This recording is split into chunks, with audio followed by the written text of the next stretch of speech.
사랑하신 하나님 아버지, 우리가 찬송하며 고백한 것처럼 우리를 도우시고 은혜를 베푸시며 우리 인생의 목자가 되어 주셔서 우리가 가는 그런 걸마다 지도하시고 은혜를 베풀어 주시며 우리가 미련하고 어리석어서 곁길로 갈 때에 우리를 바로 잡아 주시기를 원하오며 성령께 우리를 깨닫게 해주셔서 주의 길이 바른 길이 무엇인지를 잘 발견하고 그 길에 순종하며 달려가는 삶을 살 수 있도록 도와 주시옵소서. 눈앞에 그만 보지 않도록 도우시고 하나님의 역사를 볼 수 있는 눈을 열어주시기를 원하오며 우리의 상황에 허덕이며 답답한 인생이 아니라 하나님의 신실하심을 믿고 신뢰하는 인생을 살아갈 수 있도록 도와 주시옵소서. 우리의 마음을 열어주시고 우리의 영안을 열어주시기를 원하오며 우리의 길을 열어주셔서 오늘도 우리 가운데 말씀하시고 은혜 베푸신 그 하나님을 찬송하며 감사하는 인생이 될 수 있도록 함께하여 주시옵소서. 이 밤도 하나 우리에게 말씀해 주시고 또 주의 발자취를 잘 따라가는 제대로 이끌어 주시길 원하옵고 예수님의 이름으로 기도하옵나이다. 아멘. 성경 한 구절 보겠습니다. 사도행전 15장 말씀입니다.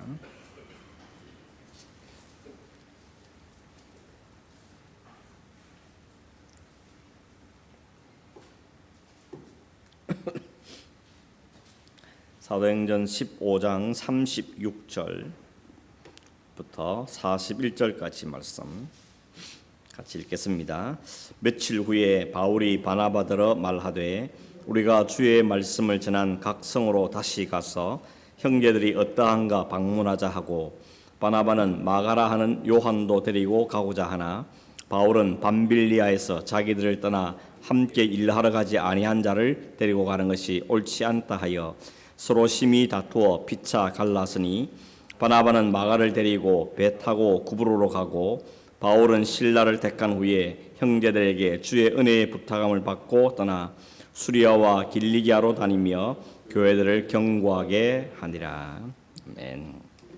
사도행전 중심으로 우리 살펴보고 있는데 사도행전은 우리가 흔히 성령시대다 이렇게 부릅니다. 왜냐하면 예수님께서 이 땅에 오셔서 모든 구원 사역을 다 완성하시고 성천하셨죠. 그러시면서 약속하신 성령을 기다리라 라고 말씀하셨는데 약속하신 대로 오신 줄 성령이 임하셨고 이제 본격적으로 성령께서 친히 우리 가운데 저희들 가운데 일하심으로 하나님 복음이 온 땅에 전파되는 그 사역을 시작해 가졌습니다. 그래서 이를 주도적으로 하시는 분이 성령이시기에 우리는 성령 시대다 이렇게 부릅니다. 그 성령 시대로 부를 수 있는 이 사도행전을 크게 두 분으로 나눈다 그랬죠. 앞부분은 1장부터 12장까지는 교회 시대, 그리고 13장부터 마지막까지는 선교회 시대 이렇게 나눈다 그랬습니다. 그 근거가 뭔가 하면 1장에 12장까지는 주로 베드로가 중심되고 예루살렘 교회가 중심되어서 교회가 어떻게 탄생됐는지 그리고 교회가 어떻게 성장해 가는지 또 교회를 핍박하는 일들과 그 속에서도 하나님 복음이 교회가 확장되어 가는 기록을 보여주는 게 12장까지 교회 시대의 역사이고 13장부터는 우리가 지난주에 살펴봤지만 사도행전 1장 8절의 말씀이 어떻게 실현되어 가는지 그 복음이 예루살렘을 비롯해서 온 유대와 사마리아와 땅끝까지 전파되는 과정들을 보여주는 것이 바로 13장 이후에 나타나는 역사죠. 그걸 우리는 선교의 시대다 이렇게 부른다 그랬습니다. 그 복음이 예루살렘과 유다를 넘어서 아시아와 유럽과 로마로 땅끝까지 확장돼 가는 것이죠. 이 선교 시대를 크게 5가지로 지금 살펴보겠는데 첫 번째는 1차 선교 여행, 두 번째는 1차 선교 끝나고 나서 예루살렘 종교회의, 세 번째는 2차 선교여행, 네 번째는 3차 선교여행, 다섯 번째는 바울의 로마 여행 이렇게 5가지로 나누어서 살펴보겠습니다. 지난주에는 1차 선교여행과 예루살렘 종교회의에 대해서 살펴봤죠. 1차 선교여행은 주로 터키, 오늘의 터키 지방인 소아시아 지역에 복음이 전파되는 과정들 보면서 특별히 특이한 점은 뭔가 하면 유대인에게뿐만 아니라 이방인에게도 복음이 전파되기 시작하는 것, 그걸 보여주는 게 가장 큰 특징이었습니다. 그렇게 1차 선교회 끝나고 난 다음에 예루살렘 교회에 큰 종교회의가 벌어지는데 그 이유는 뭔가 하면 유대인들이 보기에 이방인들도 복음을 듣고 교회에 들어오는 건 좋은데 이 이방인들도 율법을 지키고 할례를 받아야 되는 거 아닌가 하는 문제 때문에 논쟁이 심하게 일어났죠. 그래서 종교회의가 벌어졌고 그 종교의 결론은 뭔가 하면 이방인들에게 할례를 강조하지 말자는 것이었습니다. 유대인은 율법이 주어졌지만 이방인들에게까지도 할례를 받아야만 구원받는다고 강조할 수 없다. 왜냐하면 구원은 오직 믿는 자 예수 그리스도의 믿음으로 되는 거다 하는 것을 결정한 게 예루살렘 종교회의였고 이 점에 기록된 성경이 갈라디아서라고 보는 것입니다. 그래서 갈라디아서 주제가 뭔가 하면 역시 이신칭의죠. 오직 예수를 믿음으로 구원받는 거다. 할례나 율법이나 이런 것이 구원의 조건 아니라는 것이죠. 그것은 우리가 구원의 길로 이끄는 길잡이 역할을 하는 것이지 그것이 우리의 구원을 결정은 아니다 하는 것이 바로 이 갈라디아서에 나오고 있는 중요한 내용입니다. 그렇게 종교회의의 결론이 나자 그 회의 결과는 온 지역에 있는 교회들에게 알려지기 시작했습니다. 바울과 바나바도 그 회의가 끝나고 그 회의 결과를 가지고 다시 안디옥으로 돌아가죠. 가서 안디옥에 있는 사람들에게 결과를 발표합니다. 그 발표를 들은 모아는 안디옥 사람들이 다 기뻐하고 또 그 바울과 바나바에게 열심히 말씀을 가르침을 받는 일이 일어났습니다. 그러다가 며칠 후에 바울이 바나바에게 제안하기를 우리가 첫 번째 선교지를 갔던 그곳을 다시 한번 방문해서 거기 세워진 교회가 어떠한지도 살펴보고 또 그때 복음을 받아들인 성도들 우리가 위로하고 격려하자라고 제안을 했습니다. 그때 바나바가 흔쾌히 승낙하죠. 좋다, 그 참 좋은 생각이다. 우리 다시 갑시다 하고 거기까지 의견을 일치가 됐는데 뭔가 하나 문제 때문에 다툼이 생겼다 그랬죠. 그게 뭔가 하면 마가라 부른 요한이 1차 선교 여행 때 중간에서 포기하고 돌아왔기 때문에 그 마가 요한을 다시 데려가자는 바나바와 다시 데려갈 수 없다고 말하는 바울 사이에 그 마가 요한 때문에 논쟁이 벌어졌습니다. 근데 그 두 사람의 의견이 일치가 안 되는 것이죠. 이 마가 요한은 바나바하고는 조카 삼촌 사이죠. 친척 관계입니다. 그래서 이유도 있겠고 또 바나바는 원래 사람 중심인 관계 중심인 사람이기 때문에 다시 기회를 줘야 된다라고 얘기했고 사도 바울은 좀 다분히 목적 중심적인 또 일 중심적인 사람이기 때문에 그런 사람은 다시 데려갈 수 없다고 아주 단호하게 나왔던 것 같습니다. 그래서 두 사람은 결국 서로 그러면 따로따로 선교지를 갑시다. 원래 곳을 돌아본 것까지는 좋은데 그러나 서로 경로를 달리해서 가자고 의견의 일치를 보게 된 것이죠. 그렇다고 해서 두 사람이 막 다투고 싸우고 다시는 안 보겠다고 원수가 되고 그런 건 아닙니다. 역시 다 같은 하나님의 동력자로 인정하되 그러나 서로 성향과 기질이 다르기 때문에 서로 따로 사역하기로 마음을 먹고 나누어진 것이죠. 그래서 바나바는 마가 요한을 데리고 첫 번째 선교에 갔던 그 루트를 그대로 밟아서 배를 타고 구브로 섬을 향해서 떠났고 바울은 같은 길 가기 어려우니까 반대로 육로를 통하여서 제일 마지막에 도착했던 더베까지 수리아 안디옥과 길리기아를 통과해서 더베를 먼저 방문하고 거꾸로 역순으로 가기로 한 것입니다. 그래서 여행이 시작되었습니다. 잠깐 지도를 한번 보겠는데 두 번째 선교 여행이 어떻게 이루어진지를 보겠습니다. 자, 잠깐 대충 훑어보겠습니다. 바나바는 안디옥에서 다시 실류에 내려와서 배를 타고 구브로 섬으로 갔습니다. 이게 처음 갔던 방향이죠. 여기서 이렇게 갔던 거죠. 이 바울은 안디옥에 육지로 출발해서 어디까지 가냐면 더베를 먼저 가고 더베에서 거꾸로 루스드라, 이고니온, 안디옥 이렇게 그 다음에 밑으로 내리려고 생각했던 것이죠. 이렇게 가는데 길이 틀어져서 드로아로 가게 되고 드로아에서 배를 타고 건너가서 마게도냐 지역을 쭉 훑어가는 것이 두 번째 선교 여행의 지도가 되겠습니다. 대충 보시고 좀 살펴보겠습니다. 먼저 도착한 것이 어딘가 하면 더베를 지나서 루스드라에 도착했는데 이 루스드라는 바울에게 굉장히 인상 깊은 지역이었습니다. 루스드라에 갔을 때 처음에 회당을 방문했는데 거기 회당이 없었기 때문에 회당이 없은 지역이기 때문에 어디로 가는가 하면 사람들을 찾아서 다니다가 그것이 누굴 만난가 하면 나면서부터 걷지 못한 한 사람을 만나게 됐죠. 그 사람을 고쳐줍니다.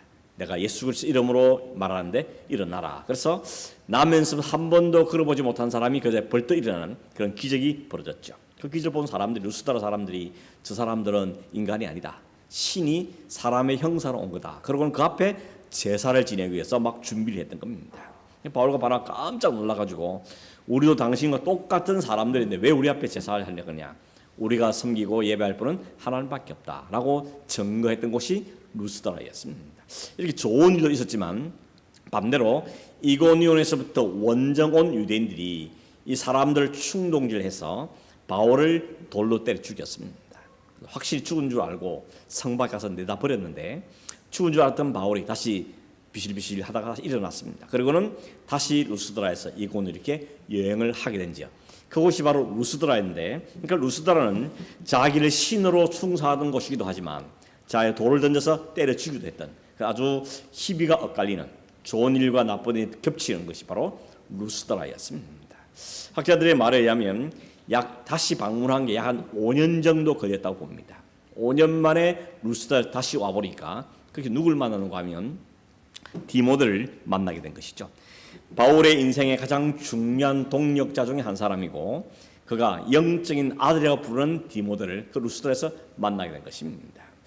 본래 첫 번째 선교 여행 때 복음을 전할 때 그때 디모데가 거기에 있었다 그럽니다. 그래서 복음을 받고 내가 주를 따른 그리스도인이 되어야 되겠다라고 작정하고 있었는데 5년 후에 와보니까 이 디모데가 아주 영적으로 성숙한 사람이 되었던 겁니다. 성경에 보면 어떻게 표현하는가 하면 16장 1절에 보면 어머니는 믿는 유대 여자고 아버지는 헬라인이었다.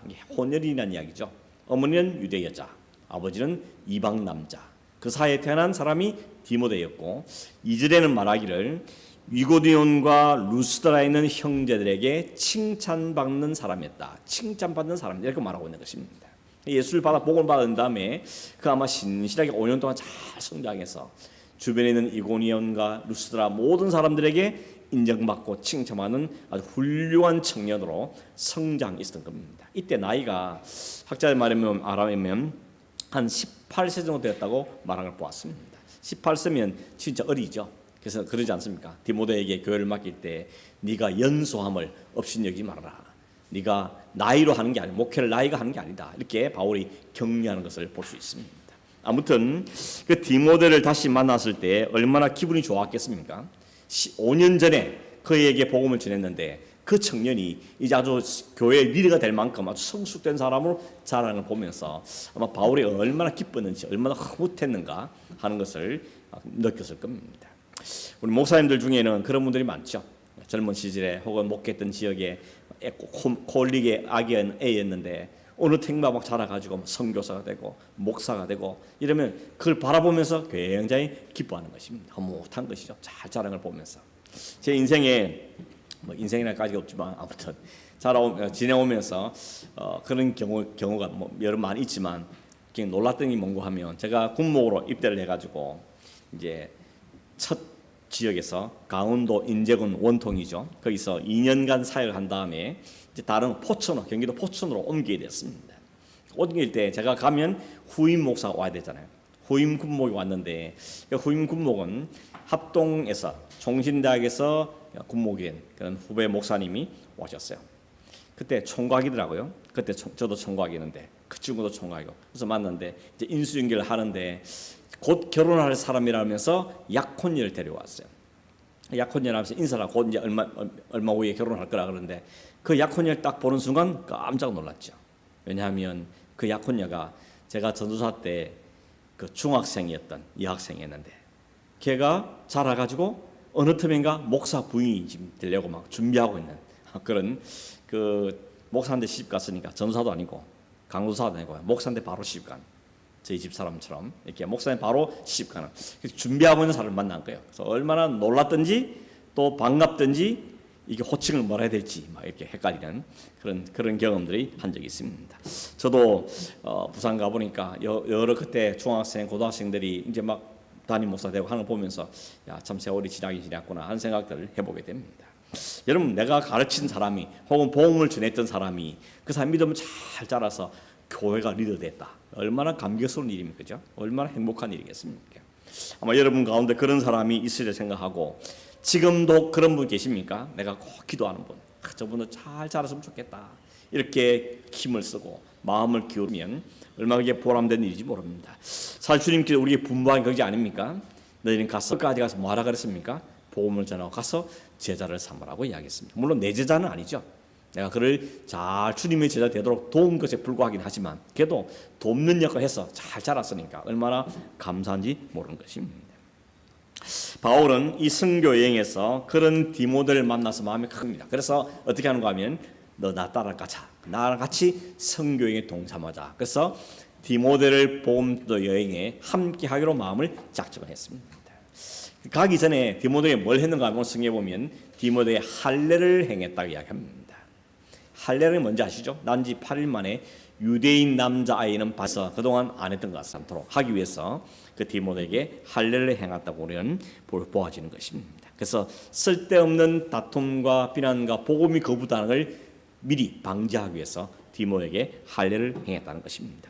그런 바울의 마음을 엿볼 수 있는 것이 고린도전서 9장 19절 23절에 바울이 이렇게 말하고 있습니다. 고린도에게 편지하면서 이렇게 제가 읽어드리면 내가 모든 사람에게서 자유로우나 스스로 모든 사람이 종이 된 것은 더 많은 사람을 얻고자 함이라.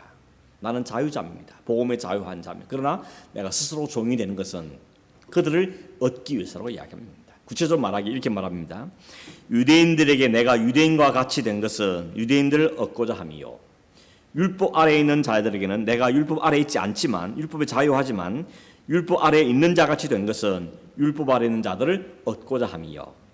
율법 없는 자에게는 내가 하나님께는 율법 없는 자가 아니요 도리어 그리스도 율법 아래에 있는 자지만 율법 없는 자와 같이 된 것은 율법 없는 자들을 얻고자 함이라. 약한 자들에게는 내가 약한 자와 된 것은 약한 자들을 얻고자 함이요.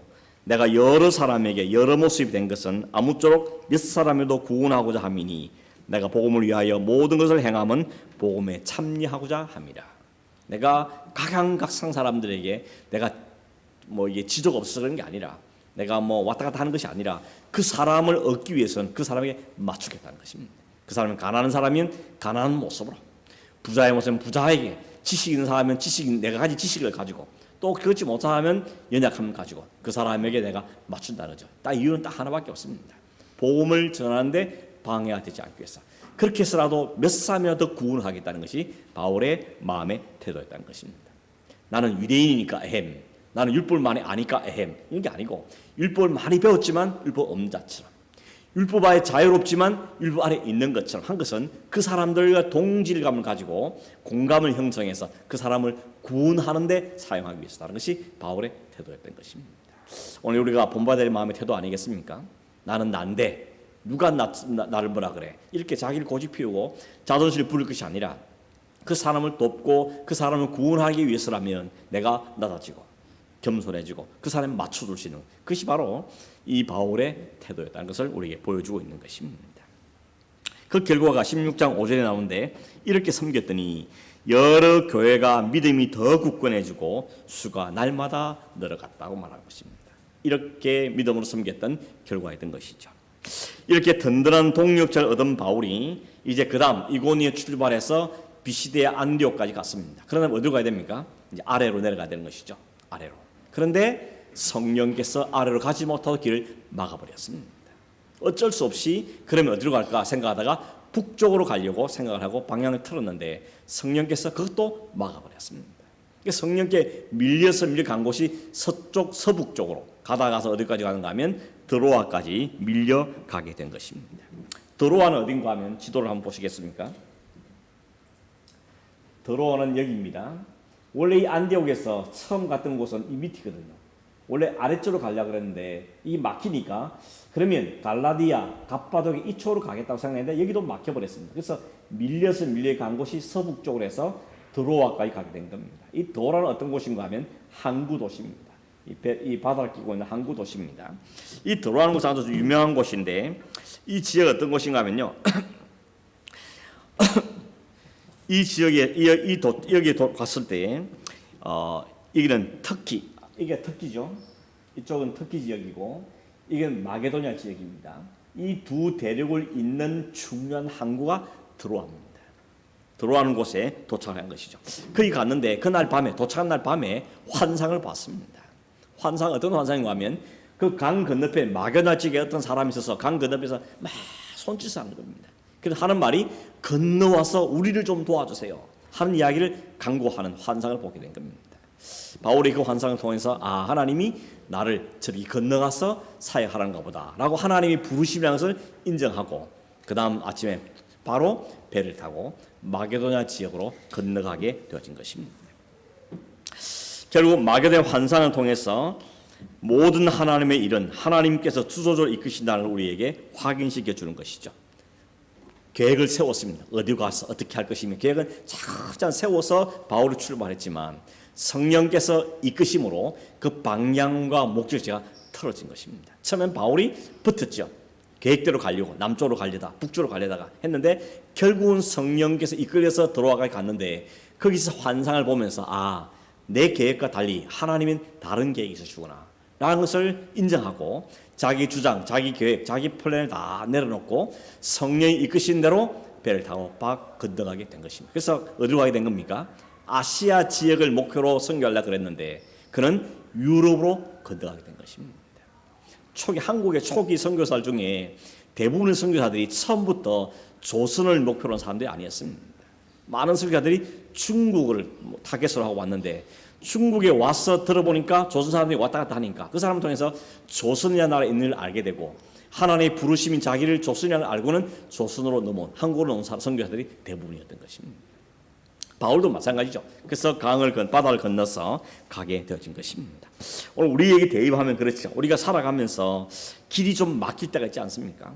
나는 이렇게 하고 싶은데 막히고 저렇게 하고 싶은데 막히고 이 길로 가려도 막히고 저 길로 막히고 내가 생각하고 계획한 대로 잘 안 되는 일이 생길 수 있는 겁니다. 그때 우리는 첫 번째 맞는 감정은 답답하죠. 답답합니다. 왜 이게 잘 안 풀리나? 이렇게 인생이 꼬이나? 이런 마음이 들죠. 그리고 불안해집니다. 어떻게 하면 좋을까? 걱정과 염려, 불안이 생기게 됩니다. 오늘 바울은 그런 우리에게 뭘 보여줍니까? 우리의 인생의 길은 내 길인 게 아니고 성령께서 이끌어간다 하는 걸 우리에게 지금 보여주시는 겁니다. 이 말씀부터 우리는 격려를 받아야 됩니다. 내 인생이 잘 안 풀리고 잘 힘들어도 이게 내 인생 내가 끌고 가서 되는 것이 아니고 성령께서 이끄시는 대로 가야 되는 것이라는 것을 깨달아야 알아낸다는 것입니다. 돌아보면 우리 인생이 다 그렇지 않습니까? 내가 생각하고 내가 계획하던 인생이 다 풀린 사람이 있냐 물어보면 그런 사람 한 사람도 없습니다. 원래 내 계획은 이거 아니었는데 원래 계획은 내가 이민이 아니었는데 원래 계획은 내가 목사가 아니었는데 다 아니었는데 하나님이 이끌려서 거기에 끌려와서 오늘의 내가 있다는 것을 우리는 고백할 수밖에 없지 않습니다.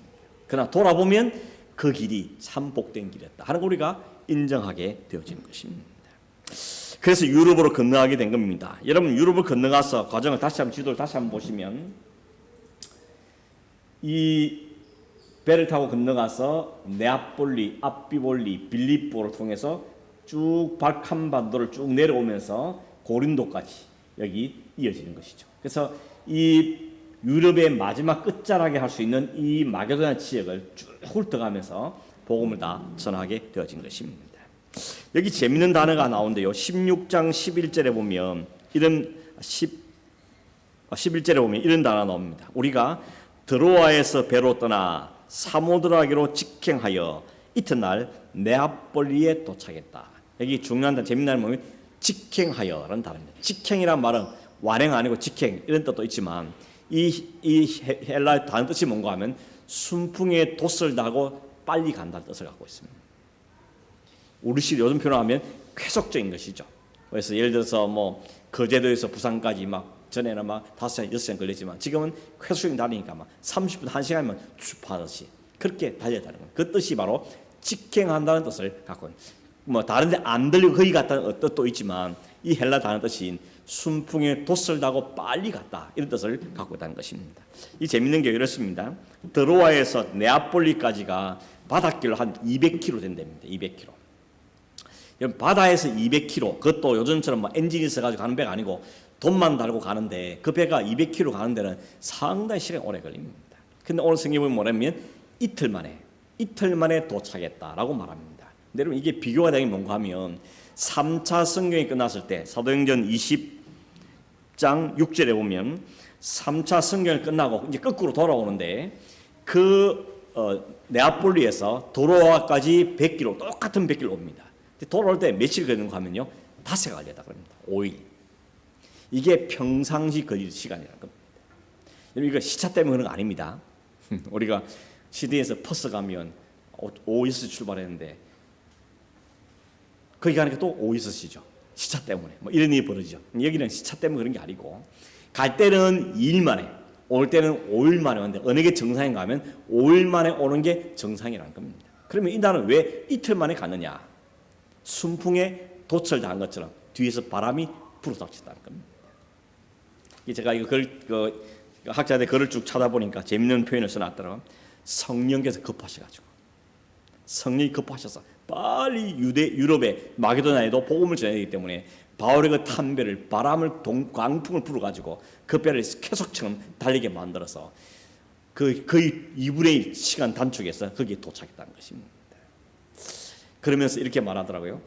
바울이 자기 고집과 자기 플랜 갖고 남쪽으로 가려고 혹은 북쪽으로 막 애를 쓸 때는 계속 막히고 그랬는데 성령이 이끄시는 서쪽으로 방향을 딱 잡고 오니까 성령께서 밀어붙여서 아주 2배나 빨리 가게 하더라는 겁니다.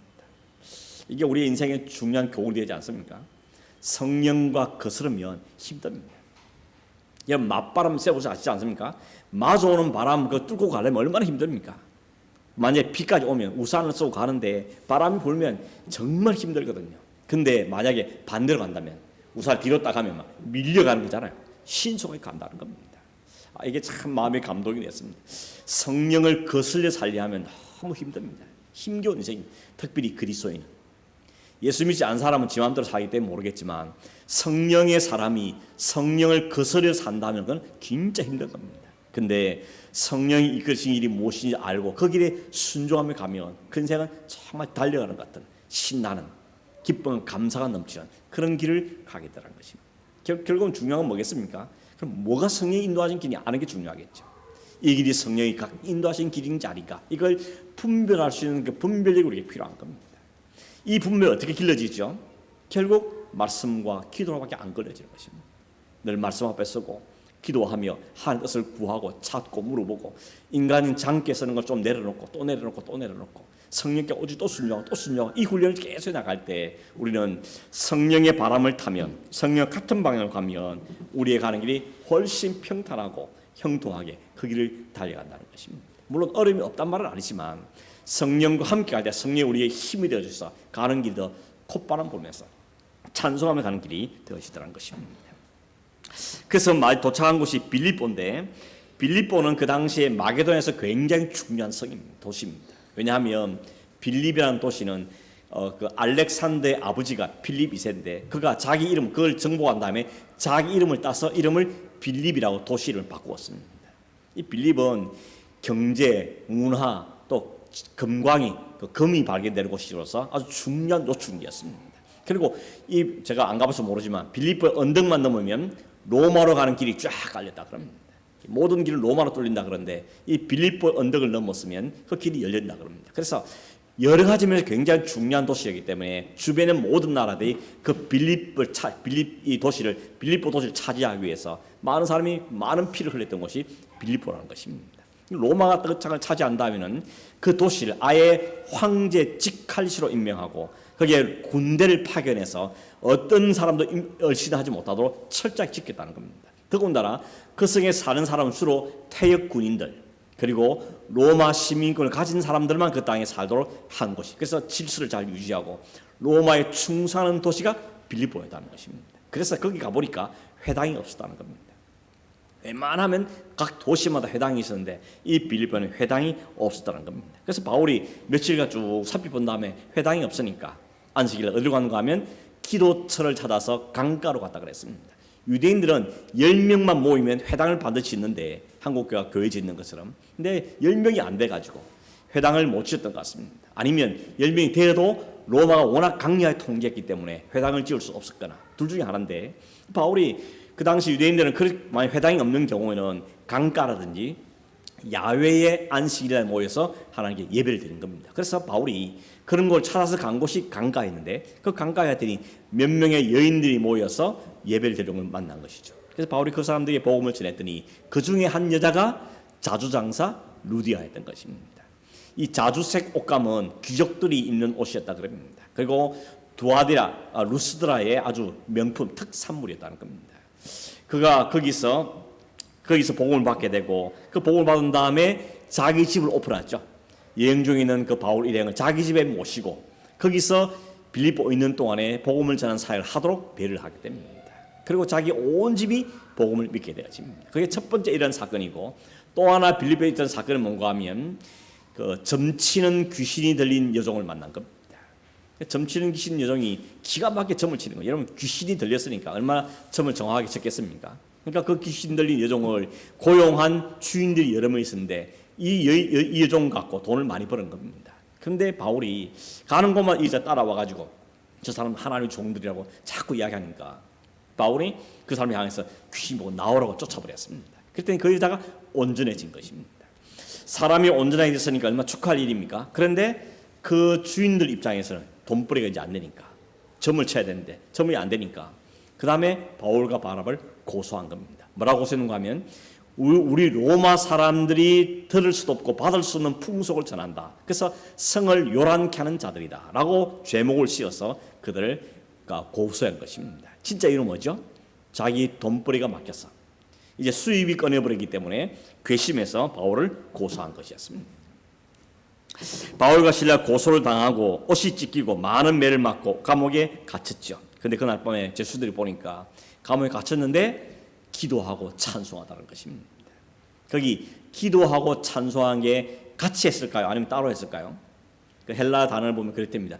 기도한 후에 그 기도의 결과로 찬송했다. 이렇게 보는 게 맞다 그럽니다. 무슨 이야기인가 하면 감옥 안에 기도하면서 어떤 기도를 했겠습니까? 왜 우리가 여기 오게 됐으며 이곳에서 만난 그 고통과 낮에 있었던 일들과 여러 가지를 통해서 하나님께 묻고 여쭈어 기도하는데 거기서 하나님을 알게 되고 하나님의 신실을 깨닫게 되고 하나님 이곳 이성에서도 하나님 역사하기를 발견하게 된 겁니다. 하나님의 뜻을 이해하게 되니까 비록 감옥에 갇혔지만 그들은 그 감옥 속에서 하나님을 찬송하게 됐다는 것입니다. 여러분, 찬송은 어떻게 나옵니까? 하나님을 알게 됐을 때, 하나님 은혜를 얻었을 때, 하나님 나한테 역사를 깨닫게 될 때, 비록 그가 감옥 안에 할지라도 그는 하나님을 찬송이 터져나오게 되더라는 것이죠. 그때 그날 밤에 기적이 일어났죠. 갑자기 큰 지진이 나고 옥터가 막 흔들리고 문들이 다 열리고 죄수들마다 자꾸 창고가 다 열려질 것입니다. 그런 일이 있으니까 제일 놀란 사람은 죄수 지키는 간수였죠. 너무 놀라서 불을 켜고 뛰어들어 보니까 죄수들이 다 도망간 줄 알았죠. 그런데 그 죄수가 도망가면 자기가 책임을 지고 죽어야 되니까 이 목숨 끊겠다고 칼을 빼서 죽으려고 그러는데 바울이 죽지 마라. 우리가 아직 여기 있다라고 이야기한 것입니다. 아무도 도망 안 가고 그 자리에 있더라는 것이죠. 그 앞에 이 간수가 충격을 받은 겁니다. 아마 간수가 낮에 그들이 그 감옥 안에서도 기도하며 찬송하는 보고도 충격을 받았는데 밤중에 기적이 일어나고 다 풀리고 옥문이 열려 도망가지 않고 그 자리에 있는 거 더 많은 충격을 받은 거죠. 그러면서 저 사람은 우리가 좀 다른 사람들이다. 그 앞에 가서 물은 겁니다. 도대체 당신 같은 삶은 어떻게 살 수 있습니까? 어떻게 하면 구원을 받을 수 있습니까? 라고 그 앞에 엎드려 물었더니 바울이 뭐라 그랬죠? 주 예수를 믿어라. 그러면 너와 내 집이 구원을 받을 것이다. 라고 전개되고, 물론 여기는 한 구주밖에 없지만 집에 초청해서 식사 대접도 하고 상지를 씻기고 한 걸 보아서 온 가족을 모은 걸 보아서 그 외에도 설교를 했던 것 같습니다. 그 설교의 핵심은 분명하겠죠. 예수 그리스도, 그분이 누구신지, 하나님이 누구신지 설명했을 때 그 온 식구가 다 세례를 받고 그 집안이 예수를 믿었다 그랬습니다. 딱 두 가정이 믿은 겁니다. 빌립보에서 자주장사 루디아 집안과 그리고 간수 집안, 두 집안이 믿었습니다. 그 이후로 바울은 빌립보 떠납니다. 여러분, 실패입니까? 성공입니까? 거기서 두 가정밖에 구원받지 못했지만 이 두 가정이 교회가 되고 그 교회가 돼서 빌립보가 마게도냐 그리고 넘어서 로마까지 복음 전가인데 중요한 역할을 한 것이 바로 이 빌립보가 되었다는 것입니다. 그래서 성경은 이 빌립보에 대한 이야기를 자세하게 우리에게 하고 있다는 것입니다. 여러분, 오늘 말씀 때 우리가 기회될 사실을 mon고하면 하나님께서 성령을 통해 우리에게 역사하시고 특별히 계시가 완성된 이 시기에는 하나님 말씀을 통해서 오늘도 우리에게 말씀하고 계십니다. 길을 열어야 됩니다. 눈이 밝혀져야 됩니다. 그리고 하나님의 음성을 들어야 되는 것이죠.